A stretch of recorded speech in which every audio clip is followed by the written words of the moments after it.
Hey, y'all, and welcome to another episode of Disrupt Your Now, the show for entrepreneurs who are ready to shake things up. I'm so excited tonight about my guest for several reasons. First of all, I met him through my friend Marlena Semenza, and if y'all don't know her, she is an amazing personal brand builder. She works, Miss America is one of her clients.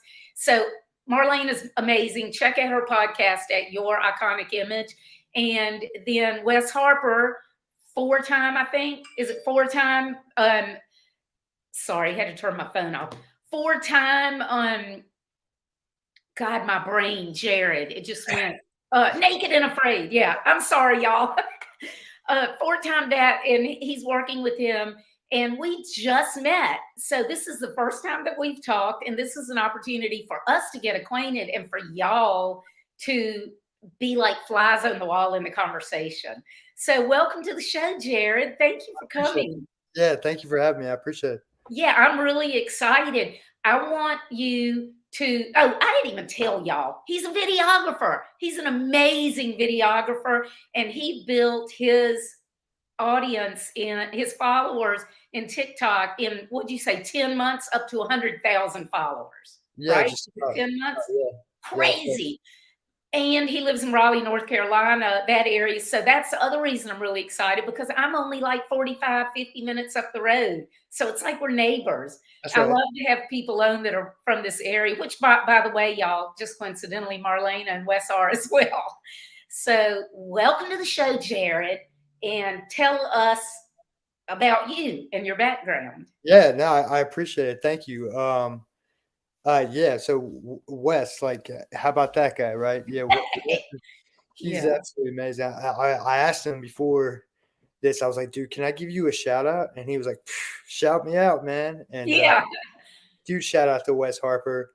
If you guys don't know Wes Harper, he's like you said, he's Naked and Afraid four-time All-Star. He's Honestly, like a legend. yeah, He's making me they afraid. call me assassin, and I'm like, wow, why do they call you the assassin? He's like, every time I go out, I kill something, man. Like I get every time I go out, and the fans named him the assassin. And I just happened to stumble upon Wes, and we've become quite close.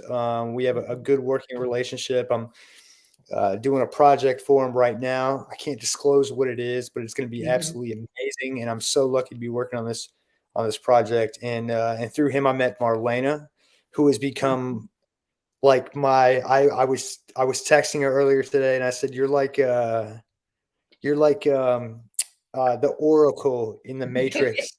Like I go to you for like she's just, and she didn't call for this position in my life, right? We just kind of happen to stumble upon each other, but she's become like my source of wisdom, Uh-huh.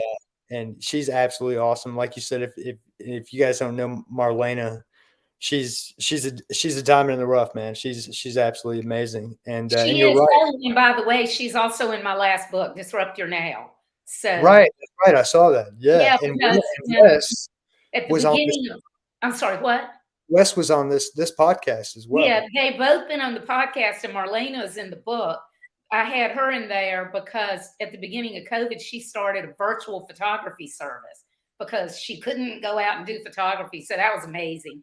If you haven't, if you're not familiar with the virtual photography, y'all need to check it out. But Jared, tell us some about your background, and then we're Okay, going to okay. get into the Yeah, current. So you're a veteran, right? I am. Yeah. So I'm one of those guys that like wasn't really good scholastically. I couldn't I just wasn't I couldn't stay focused in school. And so Mhm. when I was 16, I got out of school early, and I found this little military school in Salemburg, North Carolina, and I went through it, and they give you a GED there. And so I got a GED when I Oh, was 16. cool. Hmm. And I remember my dad had a friend that was a Navy SEAL, and we met with this guy, and he was like 40, years old and in better shape than anybody that Yeah. I know will ever be in. And his wife was, half his age and from Australia. And Yeah, really hot, right? right. And I'm looking at this guy, and he's like a real like man's man. And he said he was a Navy SEAL. And I said, you know what? I'm going to join the Navy. And that's exactly what I did. I was like, I set out. I was like, I'm going to be a Navy SEAL. I was never a Navy SEAL. I never got even close to being a Navy SEAL. But yeah, I joined when I was 17. I did my school. I was an aviation boatmate, fuel. So I worked with jet fuel. Mhm. And I was stationed on the USS Ronald Reagan in Newport News, Virginia, when it was Awesome. a pre-com. It was a pre-commissioned ship. So, and I always tell, my oldest son's 17, and at one point he's thinking about joining the military. And the Mhm. one thing I like to tell younger guys is, there's a small percentage of young men that actually are like what we call lifers, Yeah, right? So while you're in there, and no, you're not supposed to know what you want to do in life at 17, but I agree. Yeah. there's plenty of room to gain skills and in trades while you're in the military. Of course, Mhm. enjoy your time while you're there, stay out of trouble, and if you do end up getting out, at least you'll have something to bring to the world. Yeah, So you learn so much and you get to see the world. My husband also enlisted when he was 17. right, that's But right. he did not intend to make it a career. I mean, he enlisted during Vietnam because he knew he was going to get drafted if he didn't. He also has his GED. But anyway, he enlisted and just expected to do several years and get out, and he ended up doing 26. He did Yeah, 13 he has a crystal enlisted. ball, right? Like, who Yeah, knows? You might stay in. yeah. He did Yeah, 13 enlisted and 13 commission, but it's funny because he was in aviation also. When he was enlisted, it was like aviation electronics, right, and right. then he became an aviation maintenance officer. But enough about him. So Yeah. you were in Newport News. What did you do? One stint, like 4 years, or what? No, you know what? I only did two. I Mm, only did two, a little under two. And if I had it to do all over again, to be honest with you, I think I was too young, right? Like yeah. I was in Holly Springs, North Carolina, and I was kind of aimless, and so the military seemed like a logical way out. And one of the most powerful experiences I've ever had. Advise, I personally would advise any young kid to join the military, even if it's Mhm. for 2 years. Yeah, I mean, you learn so much. You get to see so many places if you want to. I mean, I've known people that were in 30 some years and they literally didn't serve outside of America. I'm like, what? What do you do? Why?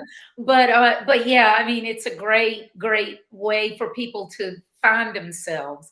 And I Right, totally agree with you. You know, some people kind of always know what they want to be or do. Most people don't, and they go after some track, and once they get on that they feel like, okay, I'm on this track, I got to keep going. But most people, if you look at people even with college degrees and stuff, most of them are not working in the field that their degree is in. Like mine is in accounting, and I haven't worked in accounting in 30 years. And right. but So and that I think that was something that I kind of fell victim to, was that thought process. And I've been thinking a Mhm, lot about this this podcast and coming on in, like, mhm. kind of, if there was a just my experience, and kind of like the email that you sent me. This is kind of an overview of like what I think would be good to talk about. Like, I'm a guy who got a GED, no education, um, worked a lot of jobs that I could have become good at, but wasn't passionate about. Yeah. And somewhere along the line, I've found my passion, and there's the thing that I think I fell victim to, and I say this hoping it's important to anyone, is that at least when I was growing up, like, there was kind of a set way that you did things, right? Mhm. And if you deviated from that, that was a lack of discipline, or maybe you were a loser, or Yeah. you weren't going to go anywhere. And so I felt those things. I felt those Mhm. things for a long time, uh, that I was those things. So I have Yeah, another. you felt judged. Yeah, well, and I believed it. I believed it about myself. Yeah. Believed that stuff. I believed that I was, maybe they were right. Maybe that I Mhm. did deviate from the path, and there really is only one path, and maybe Mhm. I am a loser, and maybe I don't. Maybe I'm just going to be one of those guys. And fast forward, we talk about videography. I had no idea when I picked up my first, and what it was, to be honest with you, was an iPhone, and it had Mhm. iMovies on it. And for anyone that is a videographer or has done any sort of video editing, iMovies, and at this point, I think everyone knows, but it's an accessible free video editing, Mhm. software that's pretty much comes preloaded on any Apple device. Yeah. And I had never really done any sort of video editing, and I've absolutely fell in love. Hmm. Absolutely fell in love with video and video editing. So fast forward now, I had no idea that me just enjoying video editing would Hmm. turn into something that um, not only would I be completely passionate about and absolutely love, but that would be valuable to someone else. Right. Yeah. That's like going back to what you said about you going with the intentions of maybe only doing a couple of years and you become a lifer. Like no one really has a crystal ball. I sure don't. And I had Hmm. no idea the video production and video. And to be honest with you, I like video production from top to bottom. I Yeah. love going out and I love shooting footage, capturing footage, and then putting it together in a storyline that really tells a story. Whether it's a video advertisement for a small business Hmm. or something of my own, any sort of video. I love being able to tell a story through video and audio, and you can really navigate people's thoughts and emotions through Yeah. video. Like it's just simple communication. I had no idea that I was going to love it, and to be honest with you, TikTok was kind of a fluke. It was a fluke. Um, I had a person tell me, I don't know, a little while ago, was like, man, you need to get on this TikTok thing. And I Hmm. was like, yeah, I think that's for kids. I don't think Yeah.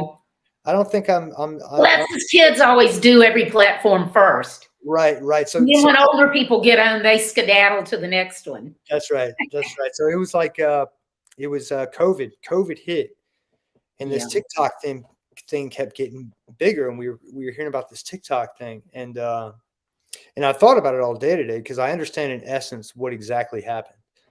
And all of a sudden, all the adults were now at working from home, Hmm. um, and you started seeing a lot of them pop up on TikTok. Yeah. And I thought about that today, and kind of like the ideology about behind how TikTok grew into something that adults use. And, Hmm. and I think I understand what it is at its core. I think and I think that like every person deep down inside wants to be able to just kind of do and say whatever they want. Yeah. I think so. I think people, no matter what age, especially older, in the workforce, and you've got kids, and I think at our core, like a lot of people just want. It would be what it like an amazing world if you could just kind of do and say what you Hmm. wanted to, or how you really felt, or what came to mind, or whatever creativity or goofiness or whatever it is, and like you just can't do that on Facebook. You can't Yeah, I know. can't do that on Instagram, and I think TikTok became this platform where grown-ups, so to say, Mhm. could kind of be as creative as they wanted to be in a way, and they knew that it probably wasn't you can't do that on Facebook, man. Your friends, your family, or whatever it is too, by the way, whatever it is. Yeah. And that's when you started seeing a lot of people jump on TikTok, and so Mhm. that's kind of what I did. I jumped on TikTok, and my main focus was to try to learn how to navigate through the platform. That's it. Yeah. Learn how to work it, how to mechanically how to work Mhm. it. And I was really interested in learning how to like grow the page Mhm. and kind of crack the code. And I didn't know what type of videos I enjoyed making, but it became like kind of an emotional outlet for me, like a creative emotional outlet. It was a place where I could go and film, and whatever my emotions were for that day that I had, that you got to kind of bottle up as you walk throughout the day. Mhm. I could, I could use that as a channel for that in a way that was creative and not harmful, and because it wasn't on major platforms, I could Mhm. do it kind of in privacy. And I Yeah. did, I didn't expect for what happened with me on TikTok to grow so fast, but what I found was I really enjoyed making the videos, and I've made all sorts of different kinds of videos on TikTok. Um, I, I when I noticed that other influencers that I really looked up to, they started reaching out to me. Um, Mm. some of the influencers that I've been watching for a while that have millions of followers, Mhm. they started, I guess they had started watching my content. Was it just they were doing video on topics that you were interested in, or Um, was it the effects in the video more, or what? yeah, so they just kind of made the type of video that I enjoy making. Okay, yeah. There's so many different types, right? Mhm, But they were kind of in the same niche, right? Like you always mhm, hear that. mhm, Marlena has said it. She's like, you got to niche down, find out whatever mhm, your niche is, and zero in on that. mhm. And so I started making videos that I enjoyed watching that other people made. I would see other people make videos, and I'd say, I think I can do that, and Yeah. and I would try. And before you knew it, like in my little niche or realm, I started having these influencers reach out to me, and I had this moment with one of them that I've been watching her stuff for a long time, and she DM'd me, and I was like, you know what, I can either just come at her as a fan and be like, I'm one of your biggest fans, and which I'm Yeah. sure she hears all the time.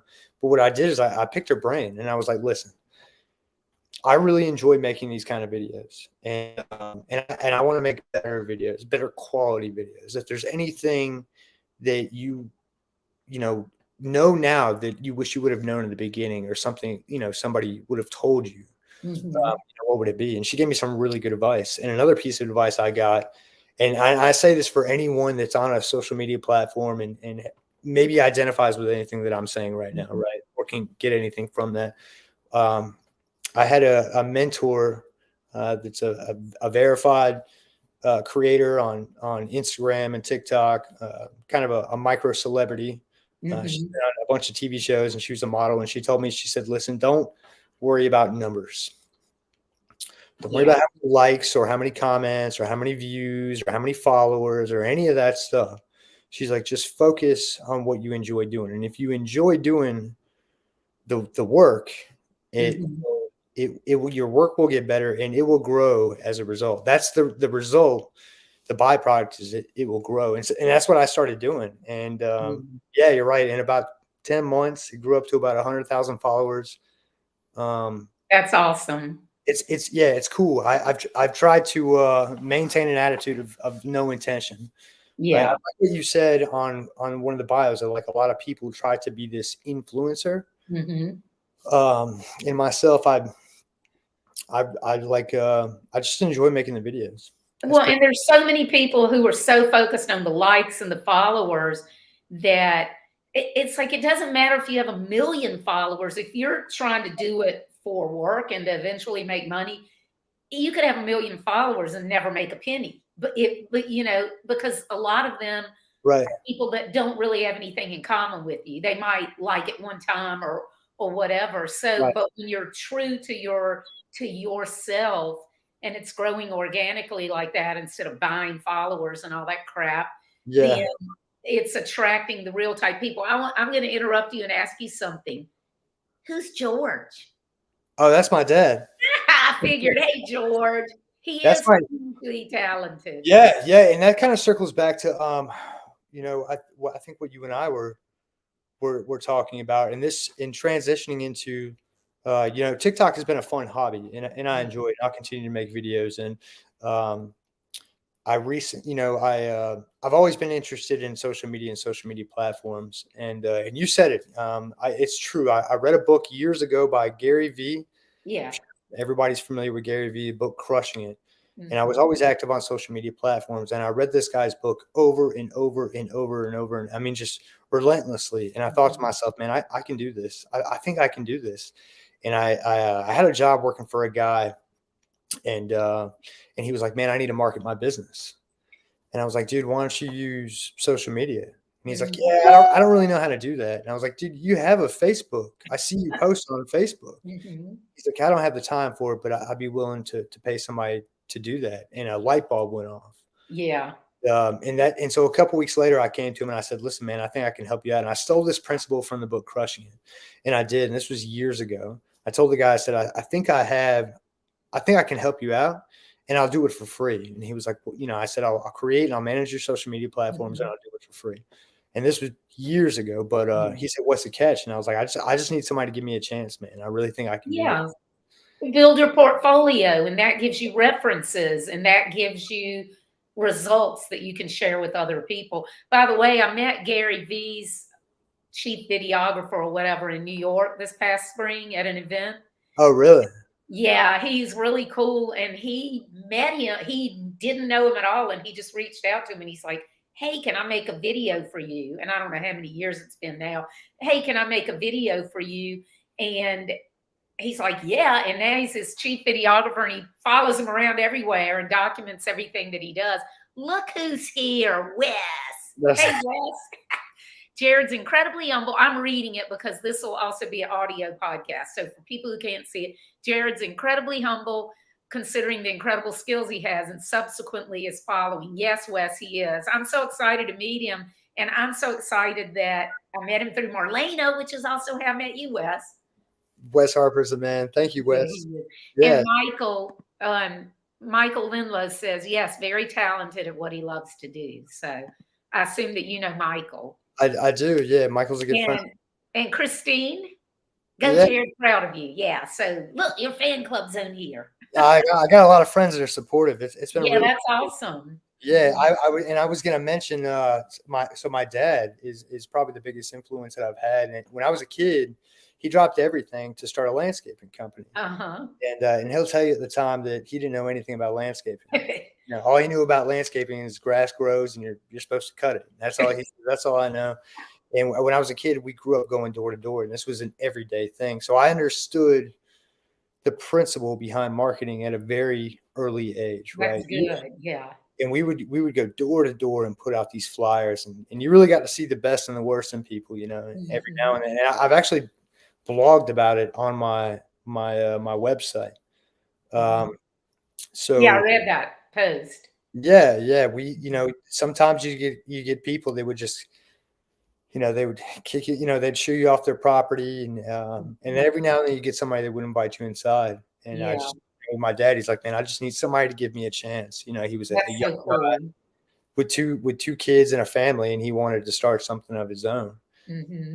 And so that was kind of my childhood growing up was hand in hand with my dad and just trying to start something of his own. And I'm very lucky to be around the people.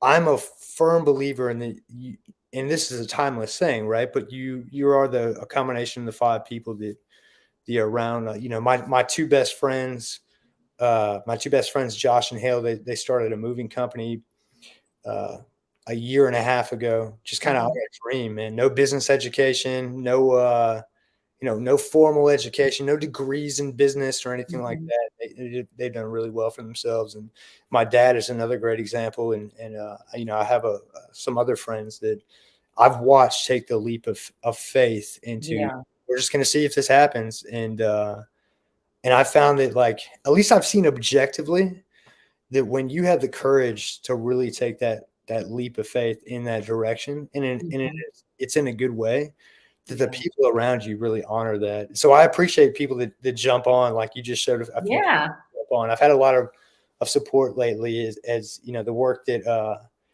I've done has just been, it's been amazing to see the support that I've gotten from the people around me. And I say this, like, I think the best thing I can do here or anywhere is be a decent example of what a guy, no matter educated, me personally, not educated,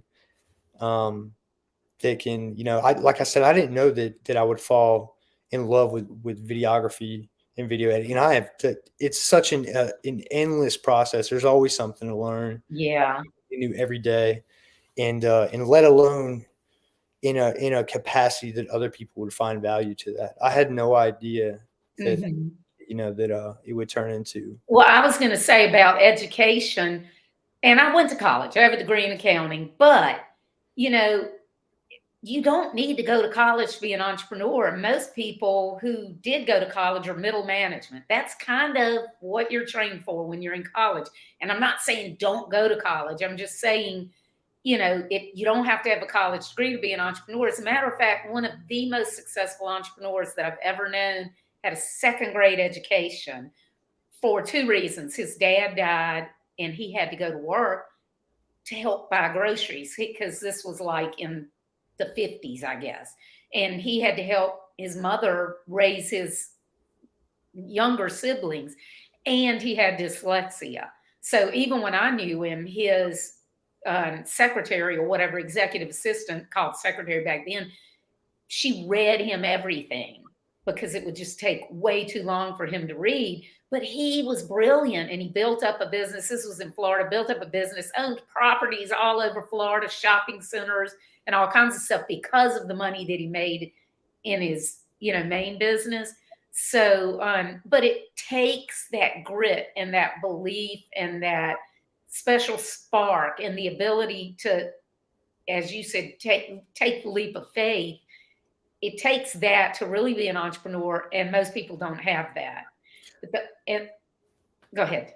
Well, I was gonna say I texted Wes. I hope he doesn't mind me sharing this. I texted Wes the other day because I've been excited to come on the show. I really appreciate it, and especially some things that have been happening in my life in the last couple of years are just so amazing. I'm so absolutely grateful, like so absolutely grateful, and every day. And this sounds a little lofty, but it's true. I literally every day I look around and I'm like, how did I end up here? And to most, it's probably nothing extravagant, right? A guy that, like I said, no education, kind of messing around with video, like, and to feel the value within myself that I feel now, in an accurate light too, right? Like, not over embellished. Like, Right. it's amazing to live the life that I do right now. So I texted Wes the other day, and I said, man, I found myself nervous, and me and Marlena talked about this, and I say this hoping it might be helpful to anyone else, right? I asked Wes, I said, man, do you ever suffer from like imposter syndrome? Yeah. And we went back and forth, and we have a lot in common, turns out, and so that's one thing that I was thinking about this, and I was telling someone earlier today, I started getting non-negotiable about the way that I talk to myself. That's really important. At least for me, it's very important. Like, it's non-negotiable. The way that I talk to myself. I love reading books. There's some books that I've read in the last few years that have hands down changed the way that I look at myself, the way I navigate through the world financially, in my job, and the work that I do. Those things. These books have completely changed my life. And one of the principles in one of the books is said, and it's a saying that everyone knows, is that, a man is what he thinks about all day long. I started getting real protective over my thoughts and what I think about and how I view myself, because I do have that little thing in the back of my head that's like, yeah, everybody's an entrepreneur. Yeah. Everybody's got. It's so smart of you, though, to understand that early on in your entrepreneurial journey. But I also have to say that if anybody says they don't ever feel like that, they're lying. Because literally, even the most successful people in the world, at some point, there's this little voice or person on their shoulder going, yeah, they're going to figure out, you don't know, whatever. Because a lot of us, we're learning as we go, because entrepreneurialism, that's the nature of it. It isn't like you open up a book and blah, blah, blah, and so everybody feels like that. And people who don't admit it, you're better off admitting it and understanding it and learning, like you said, to be protective of your own thoughts. Because if you can make yourself sick because of your thoughts, if you can make yourself physically sick from your thoughts, of course your thoughts can affect all these other things, your performance. And also look at professional athletes who practice envisioning, that they've already won, that they've already achieved what they wanted to achieve. That's so important, because if you can envision yourself already having done it, then it's like your mind and your body follow that. Yeah, I can identify with that. And I am that guy, right? Like, I watch the Kobe Bryant and the Michael Jordan videos, and I watch the Elon Musk and old school Steve Jobs videos. And And I do read the Think and Grow Rich and the Rich Dad Poor Dad. Mhm. Those I'm gonna books. give you an example with myself, and this is funny because this is from high school. So I was taking typing, and I'm like, I'm one of these people. I don't like anything that I have to keep practicing on because I like to just jump in and do something. So I was not good at all at typing because I could have cared less. And then I was like, you know what? I'm gonna be good at this. So I started typing in my head. Everything that I would hear or whatever, I would type it in my head, like envisioning the keys. And I was like doing the shifts and the spaces and returns and everything. Literally in about a week, I was typing 125 words a minute, but I could not stop typing in my head. And I was like, oh my God, I'm going to go crazy. I was getting headaches I, I'm 61 now. I will still find myself typing in my head sometimes. But that's just an example of what you can do if you use your mind and apply your mental visual faculties or whatever. So that's exactly how I learned too. I got a really close friend of mine who's in the car rental business, and we learned a lot.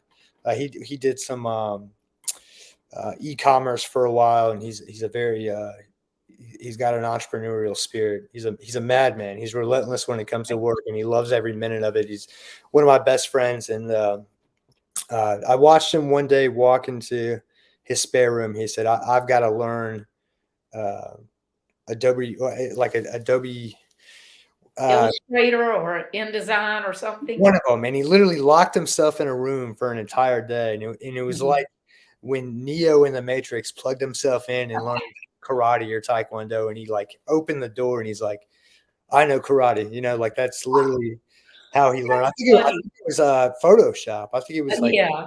Photoshop or something of that nature. And that's how I've learned everything. I'm really grateful for accessible information. I am so grateful that um, for the internet and YouTube. I've literally learned. I play guitar, right? I've played guitar since I was a kid, and Mhm. I always tell everyone if we had YouTube when I was growing up, we wouldn't be sitting here right now because I love Oh, playing right? so much. I'd be on a stage somewhere shredding the guitar because I mean I didn't have any teachers growing up. Nobody to Mhm. learn how to play the guitar. There was no YouTube. Yeah. Guitar lessons were expensive. It Mhm. was it wasn't a necessary thing. So I just kind of piecemeal learned as I went along. But it's literally how I've and you're right. In what you uh, on LinkedIn, what you put. I mean, it's endless on my bio. It's endless nights of Google and YouTube, and I'm lucky enough. And this is where I hold compassion. My father started his landscaping company 26 years ago with no education, no prior experience, no bank loans in the little town of Holly Springs, and you just Mhm. kind of had to figure it out. Yeah, Um, and who do you ask, right? Especially in a small town, nobody's going to educate that's the right. competition. Nobody's going to educate, and I feel so lucky and grateful to where every single day, and it really is every single day, I have a handful of people that I can call and ask about a variety of things. Um, Mhm. and there's no like a weird competitive spirit. It's almost like everyone wants to see everyone succeed, and it's an amazing thing. Between that and the accessible information that we have today, like I've learned how to do something that I absolutely love, which is video Mhm. editing. Which Yeah. is one thing that I absolutely, not just editing, but the whole videography process. And Yeah. I urge anyone, if you, it sounds so cliche, but you can literally learn anything you want. That's right, you can. And the thing that you said about people helping, most entrepreneurs truly do want to help other people. They want to share their experience and their knowledge and give other people a hand up. And you don't find that in many walks of life, even though every entrepreneur is different. And of course, every business is different and everything. So I encourage you, and I'm sure Jared agrees, ask if there's somebody that you admire and you feel like they could answer your question. Don't be afraid to reach out and ask, because what's the worst they can say? Go away. Hell no, go away or whatever. But most people will answer you. I was going to say earlier when you were first talking about learning videography and stuff, I think you're going to find that one of the things that you're going to love is that it is constantly changing. So you're always going to be learning something new. Sometimes, some things, once you learn it, that's it. And that's it forever. And so then you kind of plod through it. But with what you're in, and of course, you don't do just videography, but the main crux of it, it will always change. When I first started my web development company, when I first started developing sites in 95, Alta Vista was the search engine, and Right. Google didn't exist. You know, Amazon did exist, but of course it was just books, and we were actually selling books on Amazon at the time, a self-published book. But I mean, I had to go to bookstores that are now defunct, like, well, Barnes and Noble's one, they're not defunct, but like Books a Million and stuff, and buy books to learn how to do the coding that I needed to, because there were no shopping carts. There were no platforms like Squarespace and Wix. You know, anybody can go now and go, oh, I want to make a website, and they can go in and fill in the blanks and, you know, Right. click whatever and make one. But I even had to develop my own shopping cart. It took forever because I had never worked with databases or anything. But I'm so glad that I started it then, partly because I love all that learning, but also partly because that was when the internet was the Wild West and everything that anybody was doing was new. And now I was thinking about this other night. I'm like, I'm getting sort of disillusioned. Even though we've only scratched the surface of the internet, I'm getting kind of disillusioned because people are not being creative as much anymore. They're just looking at everybody else and trying to emulate them, trying to do what they're doing. And that's great because you need to learn from other people. But it's like we only need so many apps that do this one thing, you know, whereas back then people were finding real problems that they had or that their clients had, and they were going, ooh, I think this thing called the internet, I think I can figure out a way to use that to do this, you know? Right. Right. Right. Yeah. And I so that's one thing. I started a marketing business, right? Legacy Omni Media. Uh, Hmm. I didn't know the name was going to be so hard to say. My dad's like, man, you got to shorten up the name, man. It's too. But how it actually started with me was I found that for small business owners in today, and this isn't an original concept that I came up with, um, but especially a lot of the old school business owners, right? Yeah. One, they either can't stand social media. They're like, I Hmm. can't stand Facebook. I don't like Instagram. I don't like any of it. But deep down inside, they kind of see the need for it in today's world, in today's market. And so, Hmm. one, they either don't understand it and probably don't care to, Yeah. or two, they do see or or maybe they don't see the value in it, or two, they do see the value in it, but they're just too busy. They don't Yeah, want to. their time is better spent running their business rather than learning this thing that somebody like you who already knows how to do it and is talented. It's like that costs a lot less than if they were to spend the time trying to do it themselves, and they would suck at it too. So, Right, right. So, and honestly, I in the very beginning, I see some things that, and I still learn every single day, but I saw some things in the very beginning that if hands down, I would have done differently. yeah. This was my process in the beginning. I sit down with you when you're a business owner, and I try to convince you of the need of social media in your business, right? Mhm. And then second, try to convince you that now you also need to pay someone to do it. And then the third thing is, oh, by the way, let me be the guy. Yeah, exactly. Years fast forward, the attitude that I've taken is really simple. Um, and there's a lot of great people out there that are way more experienced than I am, and that's not a good sales tactic, but it's truth.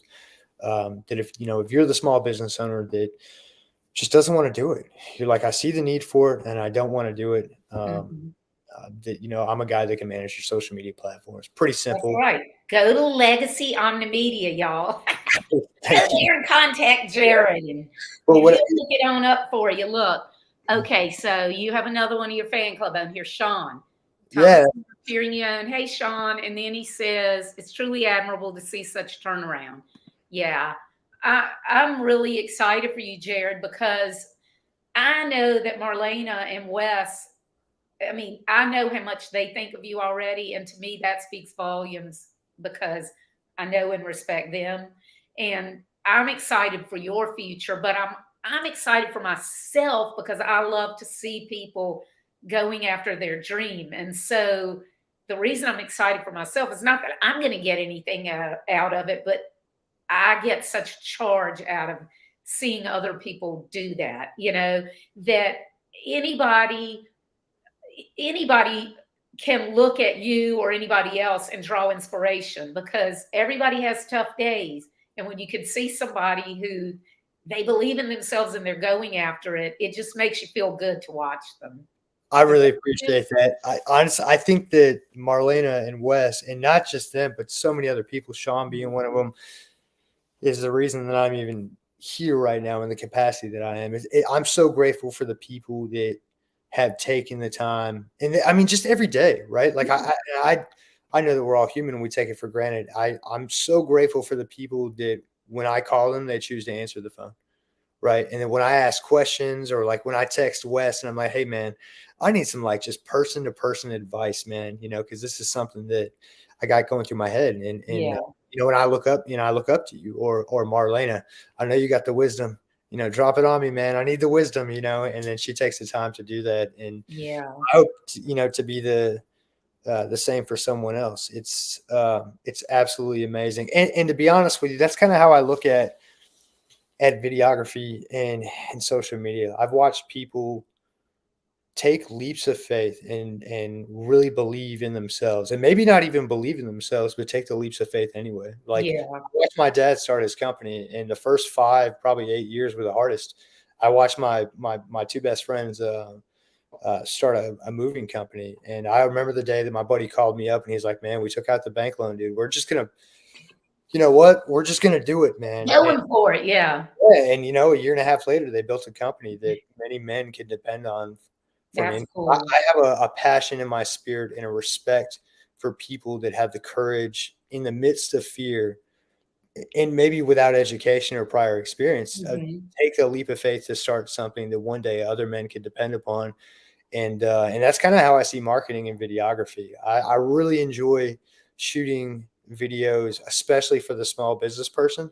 Um, because I know how important it is, right? Yeah. Like I remember knocking on doors when I was with my dad, and my dad's like, "Man, if somebody can just give me a shot and I can prove to them that I'm honest and I'm fair and I'm Mhm. transparent, I'm trustworthy, and I do really good work, and they will never regret doing work with me." It's like if I can just get someone to answer the door and let us in, man, I know I can do this. And Yeah. especially after however many doors somebody does that. You ask enough, somebody's going to say yes. One of my friends, Andrea Waltz, you need to read her book. All y'all do. Go for No. It's a very short book, but her whole thing is stop looking at no's as a bad thing. Get excited every time you get a no, because that means you're one no closer to a yes. Because if you're not getting no's, it means you're not out there asking. I was going to tell you also, Thomas Crockett says, I'm so proud of you, bro. And then I'm going to cry. Your dad said, just imagine being his dad. I'm going to cry. My dad, he's something else. Yeah, he's something. And Sean says, this is truly the shot in the arm I've needed lately. Time to level up. So you're inspiring so many people. And Michael says that he's talked with you a lot of times and it's made him think about how to be successful at what he does. So look at all the people that you're inspiring who already know you and multiply by that by whoever knows. Not that I have a million followers. I don't promote my show. I just do it because I like to do it. It's a Easy part about that is those are the same people that are the inspiration for the reason I'm here right now. yeah. All those names you just named are Mhm. literally the people that have inspired me in See, now help. I'm really gonna cry. I'm Yeah, serious. But I'm so see, that's lucky. what when you give, you get. Right, right. Yeah, I'm extremely lucky. I don't know. I hope I display that. Like I really do. I hope I display gratitude and I'm really lucky. I have a core group of men and it's only a handful, right? It's Mhm. only a handful. Um but that we talk every single day, and every single day it's like, let's level up. Let's go. Let's go. Let's go. Let's go. Yeah. Every single day, it's like all of us are learning at the same time, and we just feed off each other. Yeah, you're cheering each other on. Thomas says, man, I know you're going to the top. Please don't forget me. And then he says, I'm still in your corner, bro. I love you. See, it's so great. People listening. Look at all these people who are on here to support Jared. And they're not doing it because they're like, oh, we got to go on and make sure there's some people commenting so Jared looks good. I can tell you, you have more people behind you watching this than the average people that I have. I mean, I've had people who are world famous on here, and, you know, they didn't have as many people commenting. Now, it doesn't mean, whether it was people being supportive or whether it was people asking them questions. So it's almost, to me, it's almost overwhelming emotionally to see the support and feel the love. It makes me feel so good. That's awesome. I really appreciate it. I'm really looking forward to getting out there in Virginia too. When Marlena was like, you want to go to Virginia? I'm like, let's do it. Yeah. So I'm going to tell the audience what we're talking about. So the people who follow me know that my passion project is with the professional race car driver, Colin Garrett. He races NASCAR, and he also races in TC America road courses and stuff. We didn't do any, sorry, I have tears.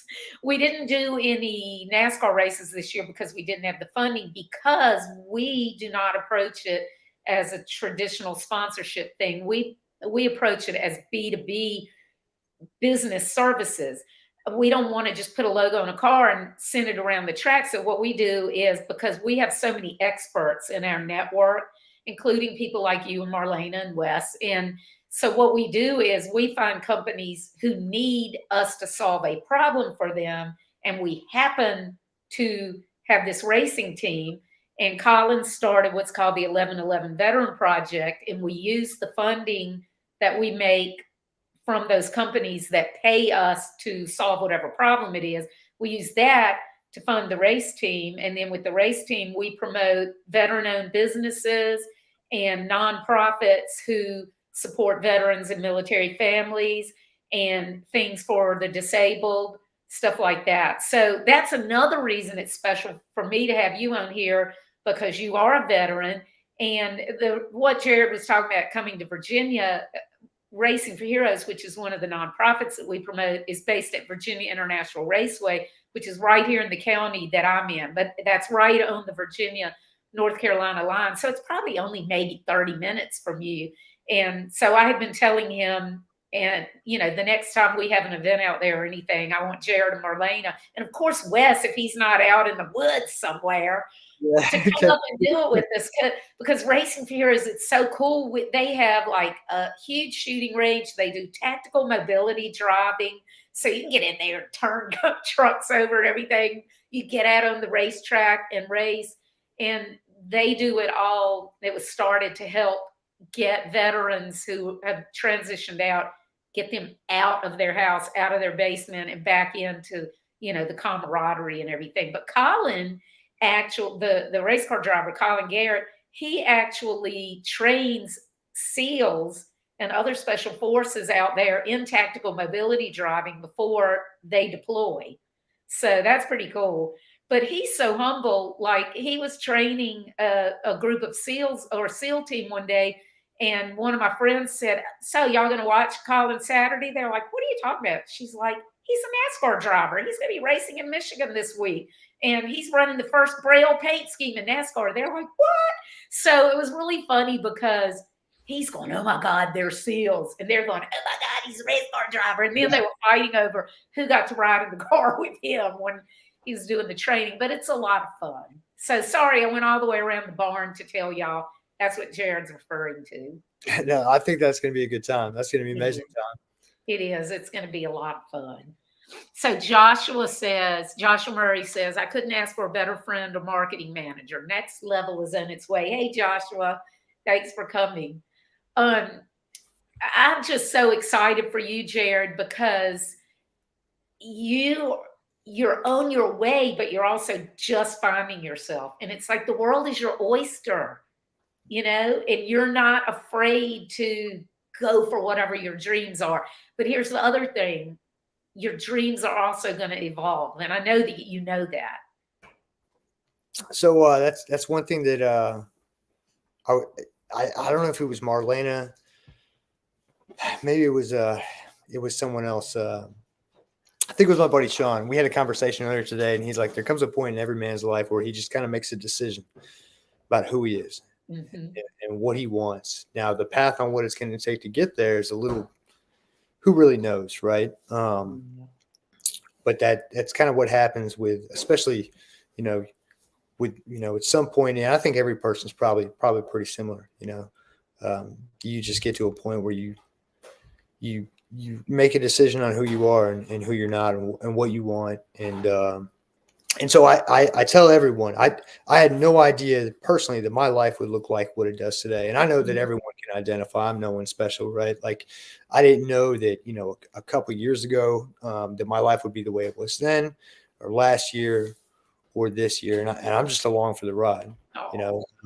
So, and I try to take an attitude of, this is going to sound a little lofty, but this is true. I swear this is true. I try to take an attitude of like, I'm just grateful. A couple of my close friends, we're all my friends are business owners, and we talk all the time, and we'll be on the phone. Can you believe where our life is at right now, or the way that's gone, or our outlook, or the things that have happened, the things we've been able to overcome, the things that we thought were just going to cripple us, right? That we weren't going to be able to make it through, and that it was just the end of the road for us. And then, and look back and see where we're at right now. And it's amazing to be amongst, people of that caliber. I definitely feel like the lowest man on a totem pole. And, I'm like looking at all of them, like they're these giants, and they've just, I feel lucky to be a part of their circle. I talk to Wes and I'm like, dude, you don't know how grateful I am, man, to be, really, truly, like how grateful I am to be a part of your circle, man, to be a part of your day-to-day, to, text back and forth, that when I text you, that you text me back, man, that when I ask questions, you because I've got, my oldest is 17. He's about to be 18. And so everything that I learned, that's the age you were when you went in the Navy. Doesn't it feel weird? It's like you guys have helped cultivate every day that I learn something, whether it's in ideology or in business or, immorally or anything. Those are characteristics that's being passed from you through me to my kid. Yeah. Like it's kind of like the village to raise a kid thing. Yeah. Well, you mentioned a minute ago about, I'm sure I'm messing it up, but learning who you are and who you aren't. Right. That is so important. There are so many people my age that they still don't know who they are, truly. And it even more than who they are, I think is who you're not. What you stand for, where that line is, and morals and character and all that. It's so important. And people don't understand. They just like go with the flow and try to please anybody. So the hardest thing for me has been, and I think it goes with what you just said, is casting out anything pessimistic. Yeah. And I think when most people, and me too, when you think of anything pessimistic, my natural thought is like, okay, that means I got to block out other people from the outside. That guy says I can't do it. That guy's negative. That person doesn't believe in me. That's my biggest hater or whatever this, and so I've got to block myself. But what I have found is the biggest pessimistic voice that talks to me is the one in my own head. Yeah. That's the biggest one. The biggest one that I have to conquer is the voice in my head that says, no, man, you can't do this, or no, you're not who you think you are, or no, your dreams aren't real, or, you're just, you're fooling yourself, or you're never going to make it where you want to be. And what I found to be extremely helpful, and this is obviously not an original concept, this is a timeless principle that dates throughout history, that when I have people around me, and I don't need a whole lot of people. I just need 3 or 4 guys, and that's all.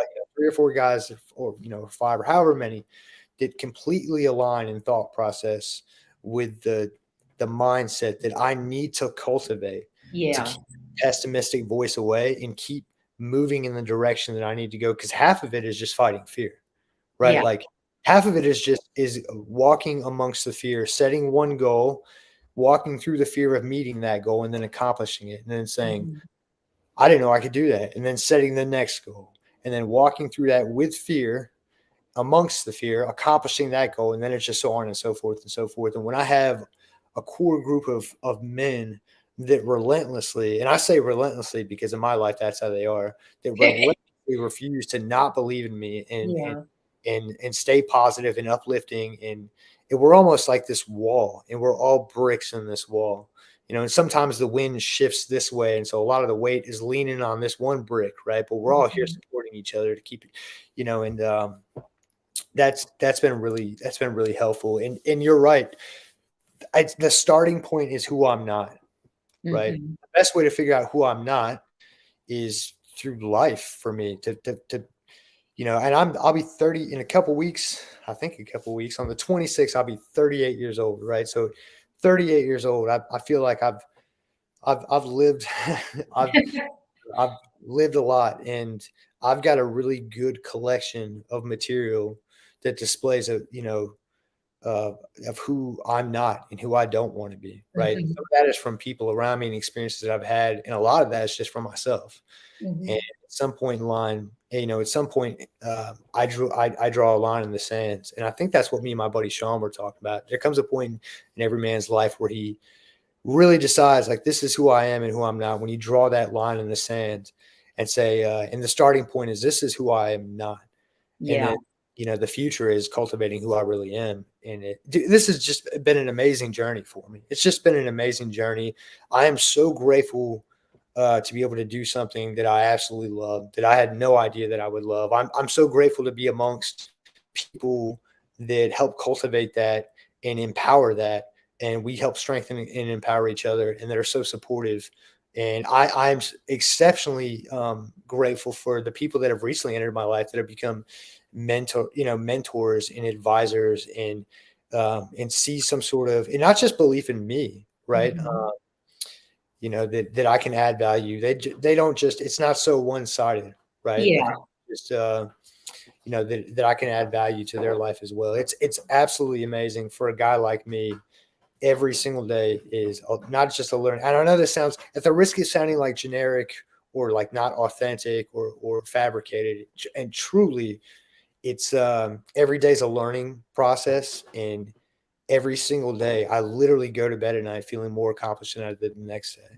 And That's not without strain, right? Not without stress and not oh without, yeah. but every day I feel capable. And and I think for a lot of people, I don't think I'm special in that, to feel every day capable is an amazing starting point. It's an amazing starting point, you It know. sure is. It sure is. And I'm going to tell you, and I waited to say this because I didn't want to cry. Your dad says, God has done well with Jared, not me.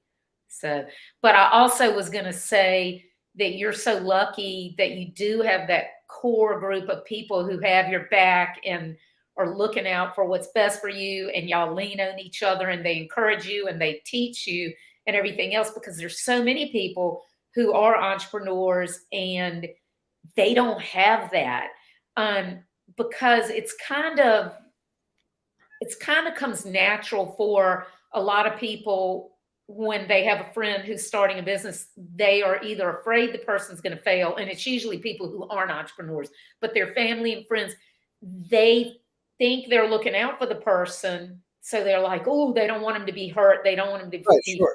to fail. Then there's the other people that are afraid they'll outgrow them. They're afraid they'll get left behind. So, they don't want them, kind of like the guy that doesn't want his wife to get too thin and butt and, Mm, whatever, because she might, right, sure. or you know what I'm saying. And Yeah, so yeah. you're so lucky that you do have such a core group of great friends who have your back and you have their back. But it's not luck though, because if you were not the way that you are, they will, you got to be you, and you have to stand up and do your part to basically earn that. Does that make sense? It does. Yeah, it does. It does. You're definitely, you're right. It's like we're all called to responsibility, right? Like all of Yeah. us in our own parts. Like everyone in my, at least, and I know that everyone's the same way. I'm sure in their core group of people, whether it's in business or family, like every single day we're called to action in some form or fashion. We all have to play our part. It's Mhm. sometimes we pick up each other's slack, and that's cool. That's Yeah. that's a good thing. But yeah, I'm Mama says, "Man, you're my motivation." But I was going to tell you, you've said several times, "I'm not special," and I know what you mean. I know what you mean. You're humble, and you want people to understand that you're not egotistical and conceited and all that. But I'm going to tell you what I tell my clients, and what's in my last book is everybody in the world is unique. We're all made of our unique experiences in life and everything that we've gone through, good or bad. So every one of us has something that we can bring to the table that absolutely nobody else can bring. So you are special, and everybody listening is special. I appreciate you saying that. I think that I think that most people, including myself, don't know what they're capable of. Yeah. I really think that a lot of people, and I say that as like I don't know. There's been so many times that someone has said something to me. I call them game changers, right? Something Mhm. that just the right timing, the right thought process, the It's right, like flipping a switch. and You're it like, unlocks something you just it's so can't get. obvious. Yeah, I hope to. That's really my main aim. Even sitting here right now on your show, I feel a great opportunity to try to be like a living demonstration that you literally don't have to. Anything can happen. I think we really limit ourselves and we tell ourselves we can't. When the truth is we can. And the Yeah. question isn't if, the question is how. And like I said, with no education. Even spending many years is kind of aimless. Like there was a passion, but I didn't know what for, right?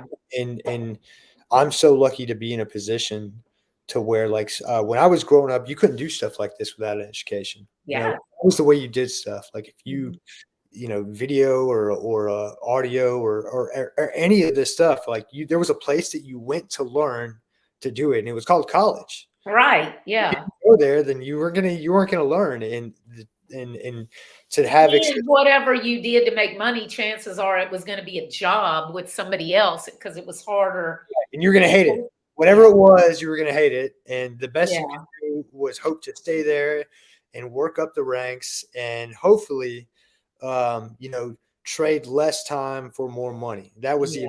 objective, and maybe the boss would give you a raise. And I didn't know what that spirit was inside me, right? Mhm. I didn't know that was, and and it's commonly referred to now as an entrepreneurial spirit.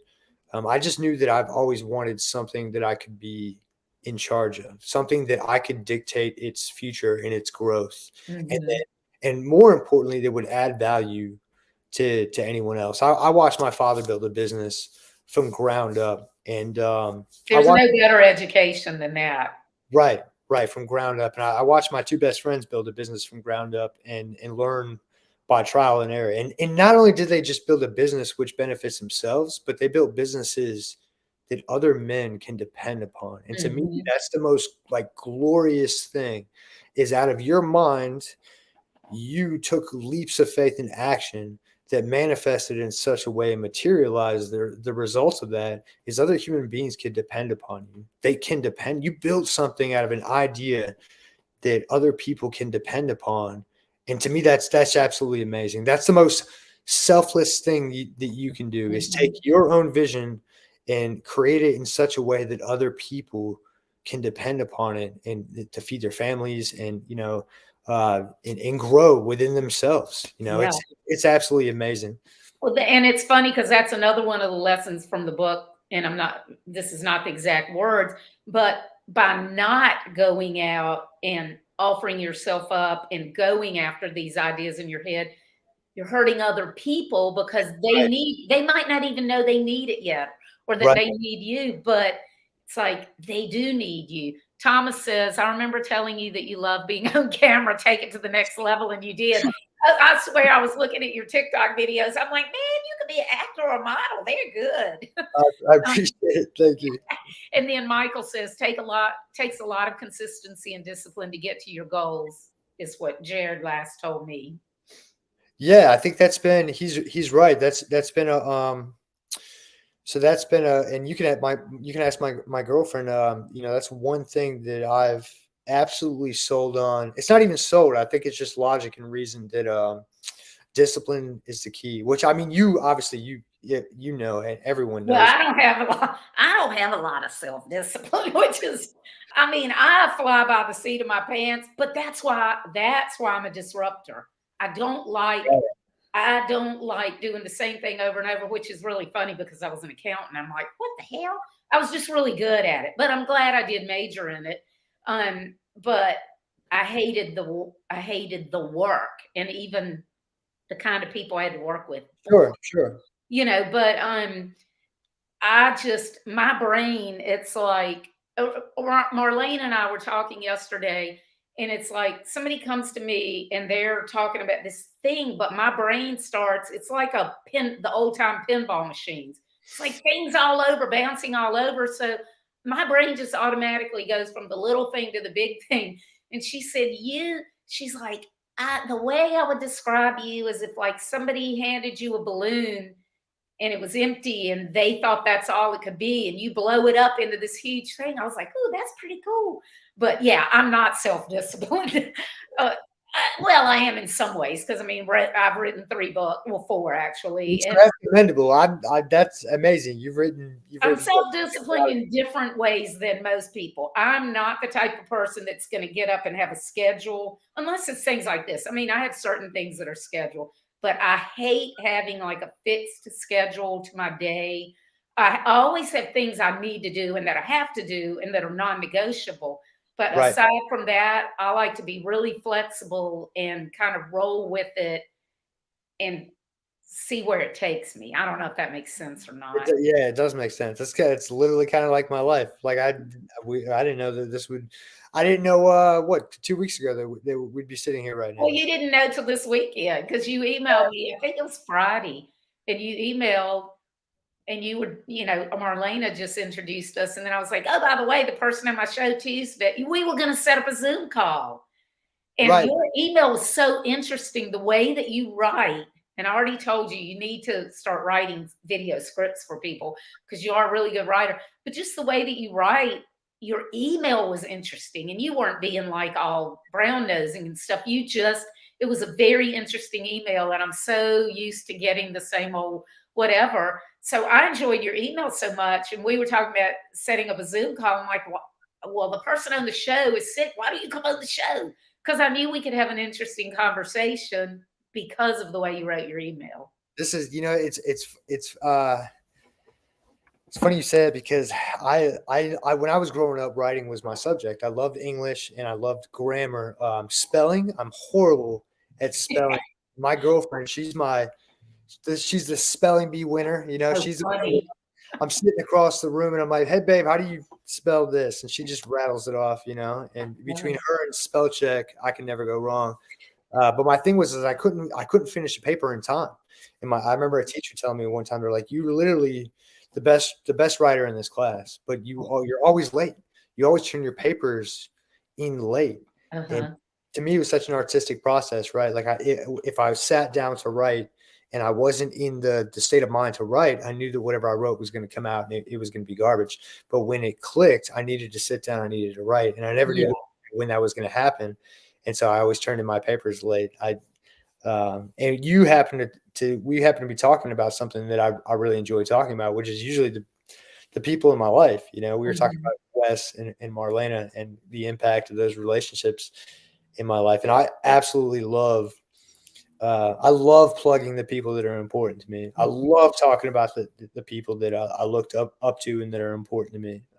Well, I hope the listeners tonight have gotten inspired to put together their own group of people who really have their back, and they have their back, and to go after your dreams. Don't be afraid to go after your dreams, and don't be afraid to ask for help. And also, Sean says, discipline is a big word. This will be another day well lived. I love that, Sean.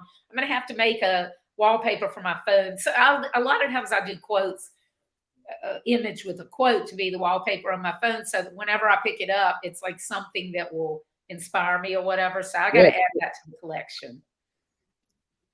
Yeah. Well, I know that we could talk all night, Jared, and we've been on here for almost an hour and 15 minutes. So I guess we ought to go, but I've had so much fun talking with you, and I can't wait till we can actually get together in person, and you and I and Wes and Marlena can get together and do something. And I can't wait to get y'all out to BR also. Yeah. If it's up to Wes, we'll be in the woods somewhere. Well, I will be happy to go to the woods. I love outdoor stuff. I love camping. I just don't want to be naked. So, or afraid, for that matter, or afraid. Yeah, I don't want to be afraid either, and I don't like snakes and spiders. So, but I do love the outdoors. I like hiking and stuff. But no naked, no snakes and spiders. So, but thank you so much for joining me tonight, Jared. I've had a ball talking with you, and you filled my heart. You and your friends and family have filled my heart, and it gives me fuel for the rest of the week. I really appreciate that. I will say that it's if it weren't for all those people, they're the reason. I mean, and you too. Like this is what'll happen. 6 months from now, a year from now, you're on. It's if it wasn't for all those people, it's just amazing. I really appreciate being here. I can't wait for what the future holds. I did want to say, I know we've touched on it before we get off, that I really have a warm spot in my heart for the person that has a passion, but has just enough fear to keep them from doing it. Right, fear of what other people say, or fear of what they think about themselves. And when you finally get to the point where none of that stuff matters, and you start taking action behind whatever that passion is, literally the sky's the limit. And I enjoy seeing people break through that. Yeah, I love that. That reminds me of a quote from Anthony Hopkins, and I'm probably going to screw it up. But basically, today is the tomorrow that you were so afraid of yesterday. Because, a lot of people spend their entire life worrying about the future and freezing in fear because they're so afraid of what's going to happen. So I love that. Today is the tomorrow that you were so either worried about or afraid of yesterday. So that's a good quote. Yeah. Tell everybody again. I know we mentioned it earlier, but tell them again your web site address, but also tell them how they can find you on social media and stuff. Yeah, sure. I appreciate it. So if you go to www.legacyomnimedia.com, for all social media management, right? If you're a business owner that just doesn't care to manage your social media platforms, you see the need for it, but you're like, you know what? I'd rather have somebody else do it for me. What I do is I post on social media platforms in a professional manner for small business owners. And then you can also find me on all platforms. You can find me on Facebook, Instagram is jared.miser. And then if you're on TikTok, which I know a lot of people are, you're more than welcome to come find me. There's a lot of good stuff on TikTok, a little bit of something for everyone. So I always tell everyone, if you enjoy my videos, I always appreciate it. It's at Jared_miser9. On TikTok. So awesome. Thank you so much for joining me tonight, Jared. I've had a blast. Yeah, definitely. Me too. Thank you very much. You're welcome. And good night, everybody. And I will see y'all next week. And if I don't see you next week, if you can't tune in, happy Thanksgiving, everybody. See you, Jared. All right. Bye.